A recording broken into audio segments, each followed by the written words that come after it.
Mucho participar con ustedes esta mañana en una reflexión a propósito del desarrollo nacional.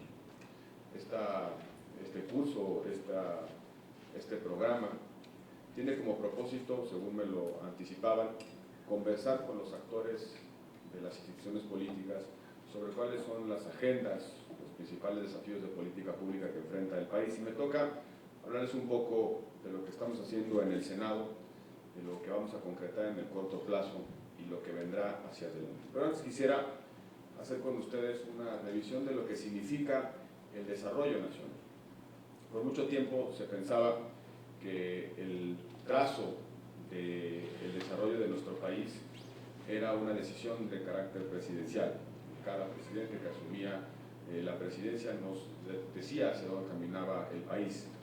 Por mucho tiempo, el proyecto de país se definía desde la institución presidencial. Vino la pluralidad y, en consecuencia, la decisión sobre los derroteros del destino del país se hace a través de las instituciones, muchas de ellas instituciones marcadas por una altísima pluralidad, fundamentalmente instituciones políticas. ¿Qué define hoy, en el siglo XXI, el desarrollo nacional? Yo diría 5 componentes que me gustaría conversar con ustedes. El primer componente tiene que ver con el desarrollo de una vida institucional ya estabilizada en nuestro país. Somos un país de instituciones, unas instituciones que no nacieron en el pasado cercano, son instituciones que se han construido y consolidado a lo largo del tiempo. Y el cambio de nuestra vida pública, de nuestra vida social, ha sido justamente un proceso de transformación institucional. Es una buena noticia para el país. Somos un país que resolvemos nuestros problemas, resolvemos nuestros conflictos, decidimos hacia dónde queremos caminar a través y por medio de las instituciones. Tenemos ya una larga vida institucional. Somos, sin lugar a dudas, una nación muy joven. Cuando otras naciones estaban en un proceso de avance civilizatorio, nuestra nación, nuestra sociedad apenas emergía como una cultura. Somos un país joven también en instituciones. Vamos a cumplir 100 años de una institucionalidad constitucional. 100 años se dicen poco, pero implican muchas generaciones que se han gestado, que se han desarrollado a partir de ese conjunto de las instituciones. 100 años que implican instituciones sólidas, empezando por nuestra propia Constitución. Primero, somos un país de instituciones. Segundo, tenemos un consenso de desarrollo nacional marcado en 4 pilares esenciales. El primero, economía de mercado. El segundo, democracia política. El tercero, responsabilidad social del Estado frente a los más desaventajados. El cuarto, Estado de Derecho o Estado constitucional de derecho. Y a estos 4 componentes del desarrollo nacional quisiera centrar mi intervención. México es una de las economías más abiertas del mundo. Somos un país que tiene un importante conjunto de tratados comerciales con el mundo. Uno de ellos, quizá el más importante que se ha suscrito en el mundo, el Tratado de Libre Comercio con Norteamérica. Es un país altamente abierto a las transacciones comerciales. Somos un país abierto a la inversión, un país abierto a la innovación, un país que interactúa económicamente hablando con otras naciones. Una economía abierta. El proceso de generación de esa economía abierta ha sido un proceso relativamente largo. Empezó, yo diría, se empezó a gestar a lo largo de un continuo aprendizaje sobre qué tipo de economía queremos. Veníamos de una economía fundamentalmente cerrada a las importaciones, cerradas a las inversiones extranjeras, donde el Estado tenía una importante presencia en los procesos económicos. No solamente era patrón, era productor, era agricultor, el Estado hacía bicicletas, el Estado hacía dulces, el Estado hacía papel, y fuimos liberando al Estado de su participación en la economía. Por el otro lado, abrimos nuestras fronteras, nos integramos al mundo a través de tratados comerciales, ya decía, pero también a través del sistema financiero, a través de una responsabilidad hacendaria mucho más clara, a través de ciertas reformas institucionales, como por ejemplo la autonomía del Banco de México, como por ejemplo también la ley de responsabilidad hacendaria. Es decir, la estabilidad macroeconómica fue en buena medida producto de una decisión de construir una economía a base del mercado, donde las transacciones se definieran a partir del mercado, pero el Estado tuviera una responsabilidad de conducir, de ordenar el propio mercado. Y la economía de mercado, sin lugar a dudas, ha sido uno de los factores que han detonado el desarrollo y el crecimiento nacionales. Hoy tenemos una economía robusta, hay estudios que nos ponen en los primeros 15 lugares de las economías del mundo, una economía que crece, ciertamente no a las tasas que nos gustaría, pero crece incluso por encima del promedio regional de América Latina, una economía estable, una economía que atrae inversiones, una economía que tiene mercados que son atractivos a la inversión, destacadamente ahora en materia energética, en materia de telecomunicaciones. Gradualmente hemos abierto ciertos mercados precisamente a la inversión privada nacional y extranjera y hemos generado y alentado las vocaciones productivas del país. México es uno de los países manufactureros más importantes del mundo, somos también un centro logístico fundamental, somos la puerta de entrada a América del Norte. El Bajío, por ejemplo, se ha consolidado como la planta manufacturera en materia de automotriz. Se empieza a destacar también en la industria aeroespacial. La manufactura en el norte del país destaca fundamentalmente por el ritmo de exportaciones. Empieza nuestra economía a aportar valor a las cadenas productivas. De una economía profundamente basada en la industria agroalimentaria, nos hemos diversificado y hoy tenemos potentes motores de crecimiento fundamentalmente en el sector exportador, en el sector manufacturero. México es un país incluso muy atractivo en la innovación. Empezamos a ser un país complejo en términos de vocación productiva. No dependemos de un solo motor, de una sola vocación económica. El segundo elemento es la democracia política. Un largo proceso de cambio político que inició, según se quiera ver, en los años 80 o bien a partir de la transición democrática que a mi juicio inicia fundamentalmente en los años 90. Hay quienes sitúan el cambio democrático a partir de 1985, hay quienes la sitúan a partir de las reformas de los 70, pero creo, desde mi perspectiva, que el cambio político empezó fundamentalmente en los años 90 a partir de una serie de reformas electorales que permitieron no solamente que la pluralidad social se tradujera en pluralidad política, sino el diseño de instituciones, de las instituciones de la pluralidad. Las reformas políticas han permitido crear instituciones para armonizar la pluralidad, para tomar decisiones en democracia, para resolver nuestras diferencias políticas a través del método democrático. Y ahí vale la pena hacer la revisión histórica de estas reformas. La primera generación de reformas se ocupó de que las instituciones de la pluralidad verdaderamente reflejaran la pluralidad social. Habíamos construido un régimen de partido hegemónico, es la primera etapa del siglo XX, donde un solo partido político gobernaba todos los espacios de poder, no solamente la presidencia de la República, sino también el Congreso. La pluralidad existente en el ámbito social no tenía un reflejo en las instituciones políticas. A partir de ciertos acontecimientos y ciertos fenómenos de la realidad, se fue debilitando ese régimen de partido hegemónico y fuimos avanzando hacia un régimen de pluralidad. La primera reforma se ocupó de que la representación, de que existiera representación de las diversas visiones del país en esas instituciones de la política, fundamentalmente en el Congreso. La primera reforma, la reforma de los 70, 1977, que incorpora a los diputados de partido, la primera representación de la pluralidad en el Congreso. Las siguientes reformas se ocuparon fundamentalmente de ampliar ese pedazo de representación en el Congreso. La segunda generación de reformas se ocupó fundamentalmente de crear instituciones para el arbitraje político, específicamente para el arbitraje electoral.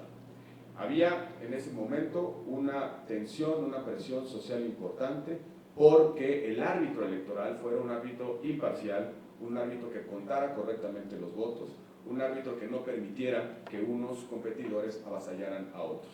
Fue las reformas de los años 90 que crearon un instituto, el Instituto Federal Electoral o Instituto Nacional Electoral, con la característica de autonomía, imparcial, objetividad, precisamente para garantizar el equilibrio en la competencia electoral. También decidimos como país que queríamos transitar al régimen democrático a través de un sistema de partidos robusto y fuerte. Decidimos que nuestra pluralidad se iba a armonizar a través de partidos políticos con distintas visiones ideológicas, pero que articularan, redujeran la complejidad de la pluralidad. Invertimos muchos esfuerzos políticos y económicos en fortalecer a los partidos políticos.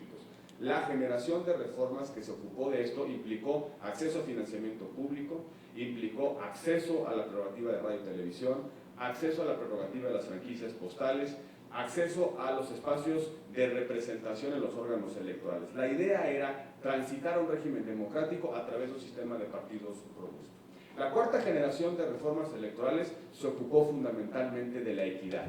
1994 deja el sabor de que habíamos transitado a un régimen más plural, donde había una institucionalidad capaz de arbitrar el proceso electoral, pero que seguían siendo las competencias un tanto desiguales.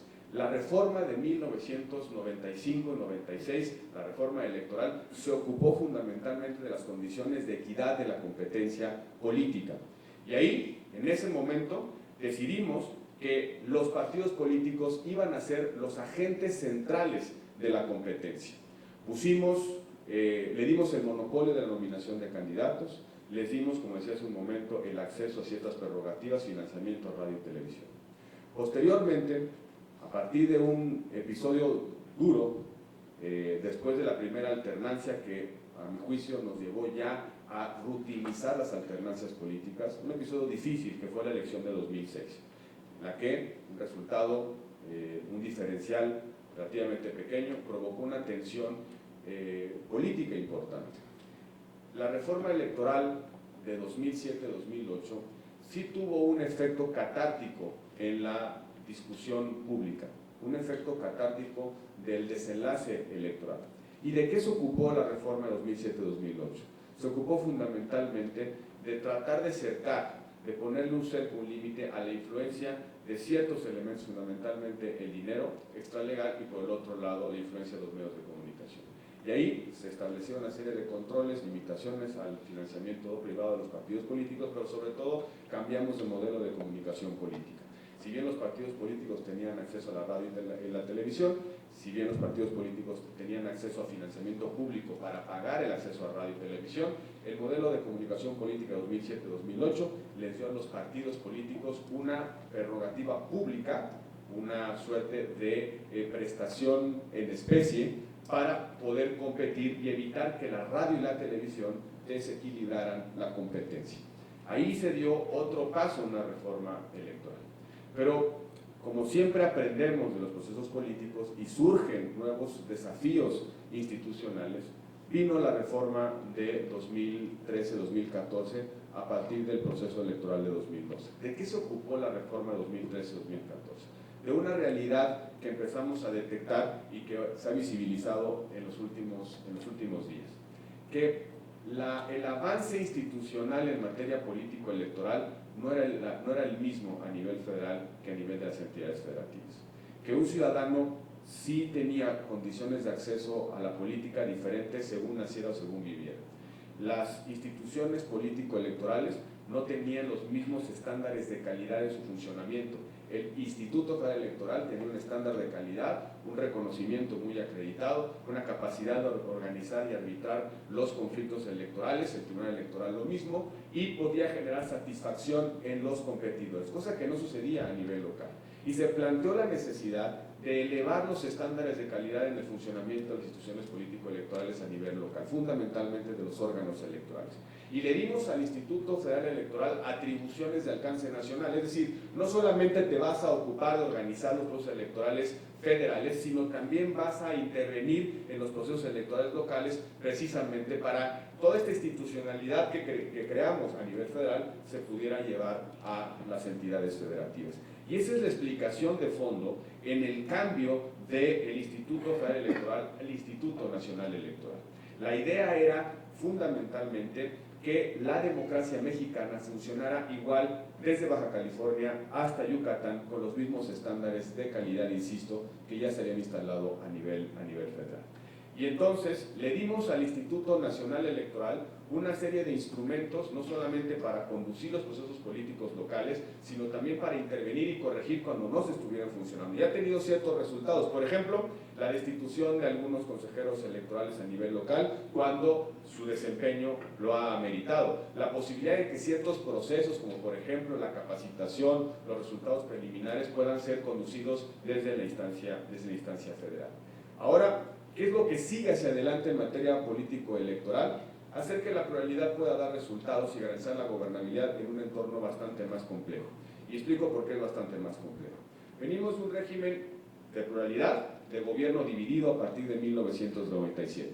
¿Qué significa el gobierno dividido? Que el presidente de la República no tiene una mayoría en el Congreso que lo acompañe en sus políticas públicas. Tiene que negociar con la oposición, tiene que negociar para construir mayorías simples y sobre todo tiene que negociar para construir reformas constitucionales. Un partido ya no gobierna las cámaras, en consecuencia los incentivos están dados a la negociación política. Pero como nuestro tránsito democrático creó partidos políticos fuertes, la negociación se hace fundamentalmente con partidos políticos que tienen tracción parlamentaria, es decir, que tienen la posibilidad de poner en la mesa los votos que son suficientes para poder tomar una determinada decisión. Y hemos tenido un sistema de partidos relativamente cohesionado, un sistema de partidos no muy pulverizado. Se dice mucho 8 partidos políticos en una democracia, pero volteen a ver los 30 y tantos partidos en Brasil o los 60 y tantos partidos en España. 8 partidos implica un sistema de partidos relativamente poco pulverizado, pero también partidos altamente cohesionados hacia su interior. Un dirigente partidario puede sentarse a negociar con el presidente de la República y puede garantizar que esa negociación tendrá un desenlace favorable en el Congreso, porque los partidos políticos funcionan relativamente cohesionada en su interior. ¿Qué explica la cohesión de los partidos políticos? Fundamentalmente los incentivos que tienen los militantes frente a su propia dirigencia. ¿Y dónde están esos incentivos? A mi juicio en 2 elementos. Uno, la prohibición ya eliminada a la reelección, y en segundo lugar, el monopolio ya también eliminado de la nominación de las candidaturas. Y cuando digo que ya se eliminaron, implica discutir, analizar qué cambio van a tener esas 2 modificaciones, la reelección legislativa y de alcaldes, y por el otro lado las candidaturas independientes. Desde mi perspectiva, esto va a pulverizar el Congreso, pero también va a reducir la disciplina de los partidos políticos. Vamos a tener más actores en el Congreso de la Unión y vamos a tener también una menor disciplina de los partidos políticos, o mejor dicho, una menor capacidad de los partidos políticos para disciplinar a sus parlamentarios y poder construir negociaciones en bloque.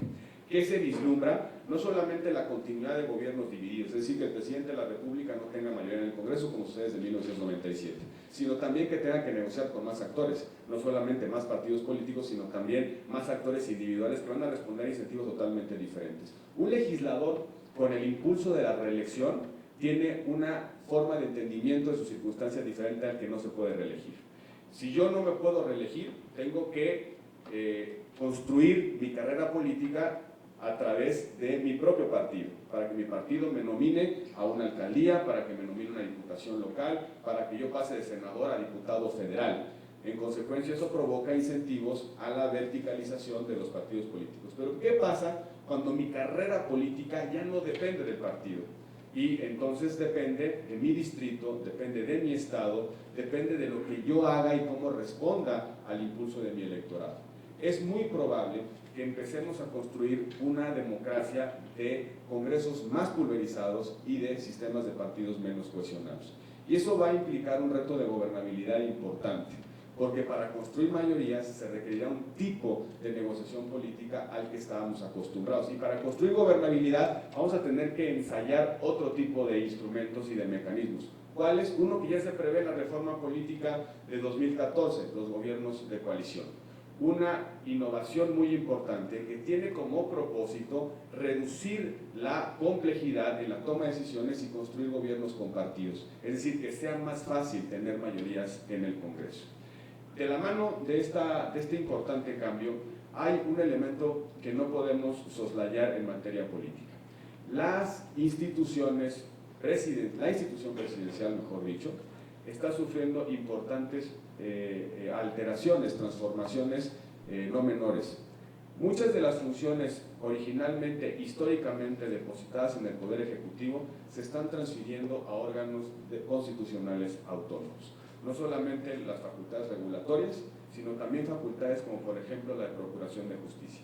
Tenemos un cambio importante en ciernes, que es la autonomía de la actual Procuraduría General de la República. Mañana se convertirá, en algún momento se convertirá en Fiscalía General de la Nación. Es decir, el presidente de la República pierde la conducción de la Procuración de la Justicia, se transfiere a un órgano socialmente autónomo que va a responder a otro tipo de incentivos institucionales. ¿De qué manera va a transformar la dinámica de poderes? Habrá que verlo y habrá que corregir eventualmente las implicaciones de este nuevo modelo, con una salvedad importante, que mientras la Procuración de Justicia estará en un órgano constitucionalmente autónomo, la conducción de las policías siguen estando bajo el mando de los ejecutivos y la Procuraduría, la Fiscalía necesita a la policía para poder cumplir con su trabajo, un asunto que no está resuelto todavía en el diseño institucional y creo que va a implicar un enorme desafío de política pública. ¿Cómo hacemos que dos poderes distintos, el autónomo, Procuraduría General de la República, y el Poder Ejecutivo que conduce a la policía, puedan tener esa relación de coordinación para cumplir con su cometido? También en materia político-electoral, en este segundo eje del desarrollo nacional que tiene que ver con democracia política, hay que atender un problema estructural, el problema del federalismo mexicano. Tenemos un sistema federal que alienta, permítanme decirlo con todo